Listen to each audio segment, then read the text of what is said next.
Halo semuanya, ketemu lagi dengan aku. Kali ini aku akan mengajak kalian untuk mengunjungi Museum Pendidikan Surabaya yang berada di Jalan Gendeng Kali, Surabaya. Sebelum berlanjut, jangan lupa subscribe ya. Terima kasih.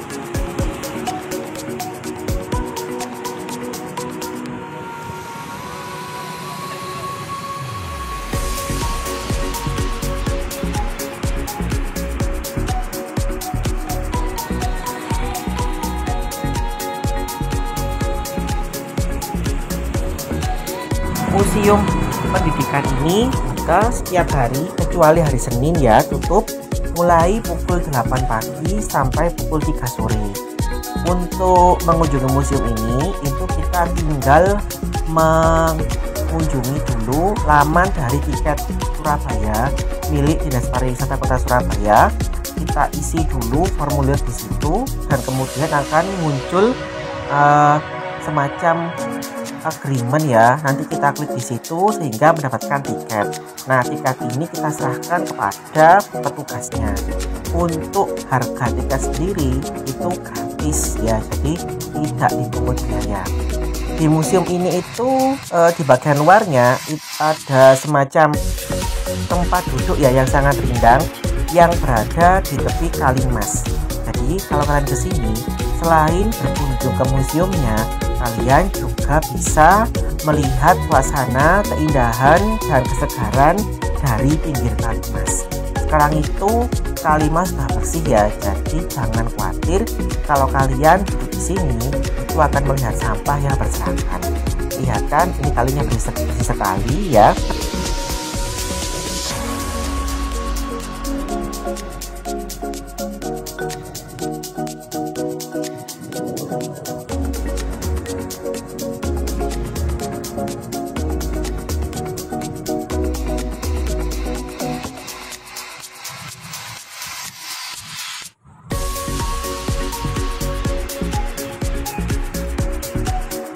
Di bagian samping ini terdapat tulisan Villa Riverzee, artinya villa di pinggir sungai.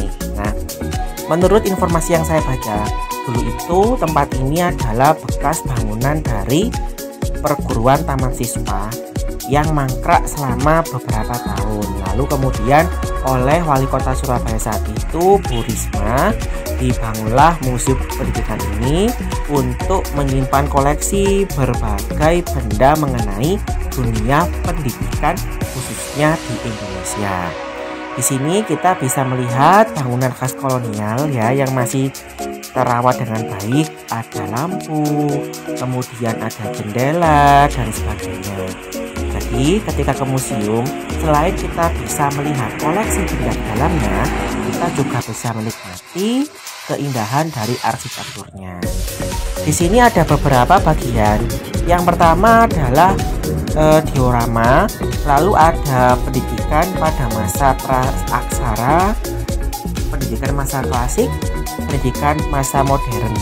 Nah, ini adalah patung torso dari Ki Hajar Dewantara yang merupakan bapak pendidikan nasional.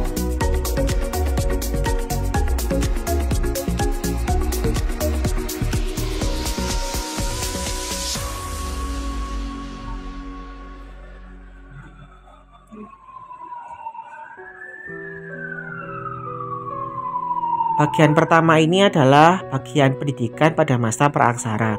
Jadi sebelum manusia mengenal tulisan atau zaman prasejarah, manusia sudah mulai mendidik ya putra-putri mereka. Entah mendidik bagaimana caranya memadamkan api, bagaimana caranya untuk membangun rumah dan sebagainya. Di sini dijelaskan bagaimana manusia sejak zaman dulu, sejak zaman prasejarah itu sudah berusaha untuk mendidik putra-putri mereka agar bisa memiliki keterampilan yang sama dengan orang tuanya. Lalu kita beralih ke masa klasik. Di sini ada beberapa ilmu mengenai agama Islam, ada ilmu tarikat, ilmu nahwu dan sebagainya. Jadi ilmu-ilmu ini itu merupakan ilmu pada masa klasik yang diturunkan sejak zaman nabi-nabi ya, itu ada ilmu nahwu dan sebagainya. Kita banyak di sini juga ada tulisan mengenai Araf Pegon ya. Jadi Araf Pegon itu adalah tulisan yang tulisannya itu Arab tetapi merupakan bahasa Jawa. Jadi atau bahasa Melayu. Jadi meskipun tulisannya itu Arab bukan huruf Latin, tetapi isinya itu adalah tentang bahasa Jawa atau bahasa Melayu.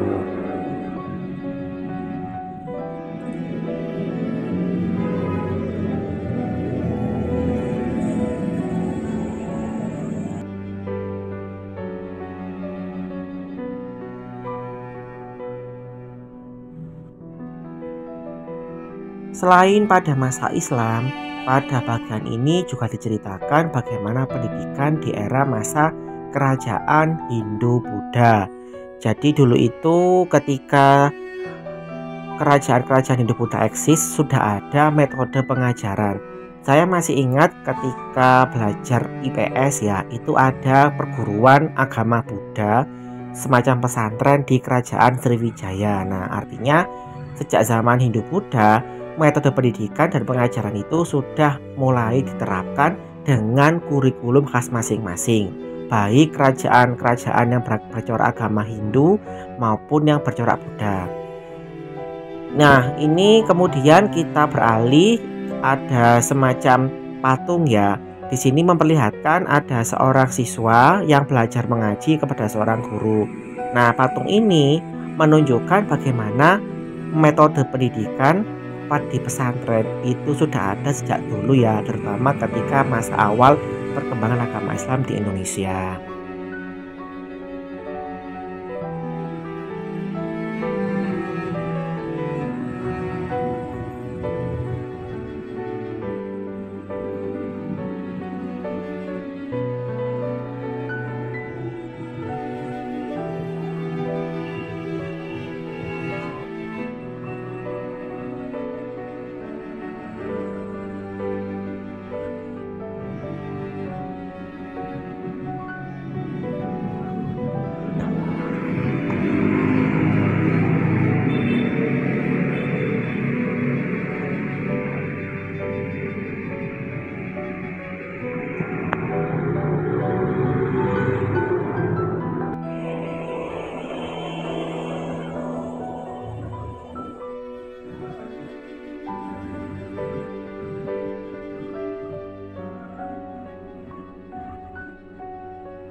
Selanjutnya kita beralih ke pendidikan di masa kolonial. Jadi ketika itu ada semacam privilege atau keistimewaan bagi golongan bangsawan, golongan priayi, dan juga kaum laki-laki. Jadi yang bersekolah itu paling banyak adalah kaum laki-laki, hingga era Kartini itu mendobrak kejadian tersebut ya, atau aturan tersebut, bahwa semua itu berhak mendapatkan pendidikan.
Selanjutnya kita beralih pada masa kemerdekaan. Nah, ini ada kata-kata yang sering kita kenal. Ini Budi, ini Ibu Budi, ini Ayah Budi, ini Kakak Budi.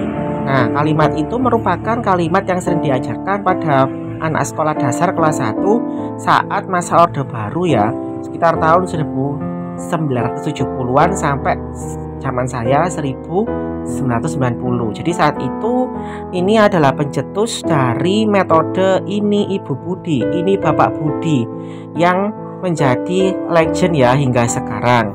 Metode ini dikembangkan sangat baik sekali karena anak-anak yang tidak bisa membaca. Namanya Ibu Siti Rahmini. Nah, ini Ibu Budi ini kemudian dihapuskan pada akhir 2014. Saat itu terjadi perubahan kurikulum menjadi K13. Saya masih ingat ketika mengajar ya di kelas 5, itu buku-buku kemudian diganti dengan tokoh-tokoh tematik seperti Edo, Lani, Udin, Siti, dan sebagainya. Jadi tidak ada lagi pelajaran ini Ibu Budi. Sekarang itu pelajarannya adalah diganti dengan Edo, Lani, Siti, dan sebagainya. Sehingga anak sekarang itu lebih mengenal mereka daripada mengenal ini Ibu Budi.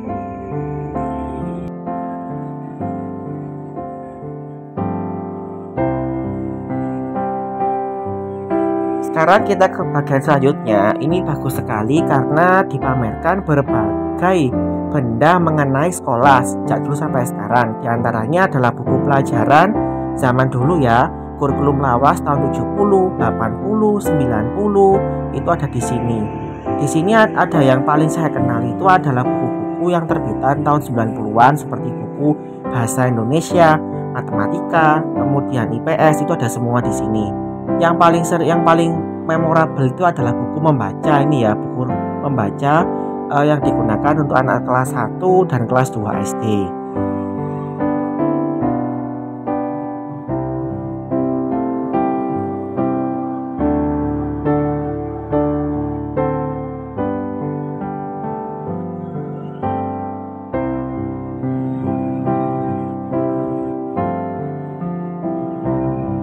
Yang saya suka dari buku zaman dulu itu kertasnya kan tipis, tidak banyak.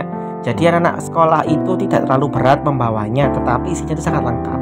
Selanjutnya ini ada juga batu sabak lagi ya. Lalu ada beberapa benda yang sering digunakan untuk anak-anak sekolah, mulai dari lem, kemudian gunting, penghapus, pensil, tepa atau kotak pensil dan sebagainya. Yang saya suka tuh penghapus ini ya, ini ikonik sekali. Ada penghapus bendera, penghapus huruf, dan penghapus bergambar binatang. Nah, ini paling saya suka. Ada juga itu pensil yang ada penghapusnya. Terus saya pernah punya ketika kelas 2 atau kelas 3 SD, itu sangat suka sekali menggunakan pensil seperti ini karena kalau ada yang salah tinggal menghapus. Jadi sekarang itu sudah jarang sekali anak-anak sekolah yang menggunakan penghapus seperti ini karena memang harganya murah ya dibandingkan penghapus yang zaman sekarang. Lalu ada juga ini buku-buku lagi, ini terutama buku mengenai majalah-majalah, buku kesenian, ada buku tabungan, kemudian ada pahlawan-pahlawan nasional dan sebagainya. Kita beralih lagi, ini ada pensil, ballpoint, kemudian ada segitiga, penggaris segitiga, jangka, dan sempoa. Nah, sempoa ini dulu pernah saya ikuti ketika kelas 3 SD ya. Dulu marak-maraknya sempoa atau nama lainnya adalah mental aritmatika. Sekarang sudah jarang sekali anak sekolah yang menggunakan sempoa.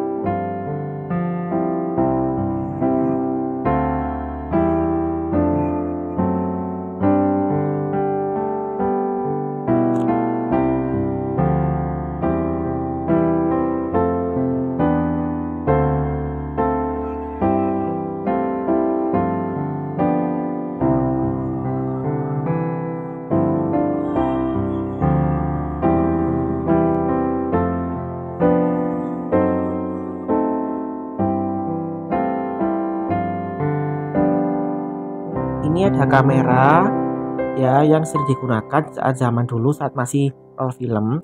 Lalu ada seragam sekolah mulai dari SD, SMP, dan SMA dengan warna khasnya masing-masing.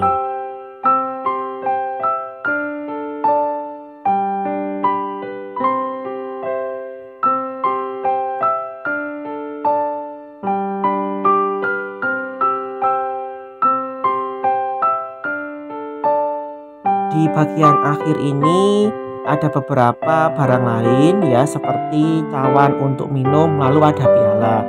Ini piala zaman dulu ya, seperti ini bentuknya. Saat ini saya masih menemukannya itu hanya untuk piala Thomas dan piala Uber bagi olahraga bulu tangkis. Kalau piala lain saya kira sudah nggak seperti itu bentuknya. Lalu ini ada bagian ruangan, masih saya nggak paham fungsinya, tapi nggak bisa masuk ya saya ke sini. Dan ini adalah bagian akhir dari video di Museum Pendidikan Surabaya. Jadi sebenarnya meskipun tidak terlalu luas, tapi cukup lengkap juga, cukup mengingatkan kita pada memori masa sekolah, dan juga bisa memberitahu kepada kita bagaimana sekolah zaman dulu.